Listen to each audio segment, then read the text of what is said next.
महाड विनेरे मार्गावर 2 एसटी बसची समोरासमोर धडक होऊन अपघातात 16 जण जखमी। महाड तालुक्यातील मार्गावर पुन्हा आज भीषण अपघात झालाय। 2 एसटी बसची समोरासमोर धडक झाली आहे। यामध्ये 16 प्रवासी जखमी झाले। यातील फौजी आंबवडे या बसच्या चालकास गंभीर दुखापत झाली, तर दुसऱ्या बसच्या चालकाला देखील किरकोळ दुखापत झाली। तर जखमी प्रवाशांमध्ये काहींना गंभीर स्वरूपाची दुखापत झाली, तर काहींना किरकोळ स्वरूपाची दुखापत झाली। महाड विनेरे मार्गावरती सातत्याने अपघात होण्याचं प्रमाण वाढलंय।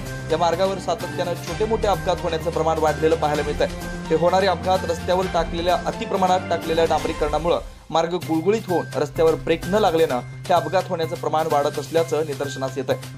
त्यामुळे प्रशासनाने लवकरात लवकर या मार्गावर उपाययोजना करून सतत होणारे अपघात टाळावेत अशी मागणी चालक वर्ग आणि प्रवाशांकडून होती आहे।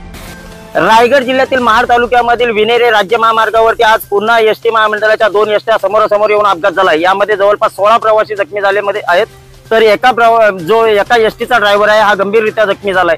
बाकी प्रवासी काही किरकोळ आहे, तर काही गंभीर स्वरूपाची दुखापत झाले। आपण पाहायला गेला तर या रस्त्याचं डांबरीकरण झालंय आणि रस्ता पूर्ण गुलगुलीत झालाय आणि त्यामुळे या ठिकाणी अपघात घडतायत असं या ठिकाणच्या स्थानिकांचं त्याचप्रमाणे अनेकांचं म्हणणं येतंय। आपण 8 ते 10 दिवसामध्ये 15 अपघात या ठिकाणी घडल्याचं चित्र पाहायला मिळतंय। त्यामुळे या रस्त्याचं लवकरात लवकर प्रशासनाने काम करावं किंवा जो रस्ता गुलगुलीत झाला याच्यावरती उपाययोजना कराव्या असं या ठिकाणच्या नागरिकांचं म्हणणं येतंय आणि नागरिकांच्या जीवाशी जो खेळ निर्माण झालाय हा कुठेतरी थांबवावा अशी मागणी आता जोर धरू लागली आहे।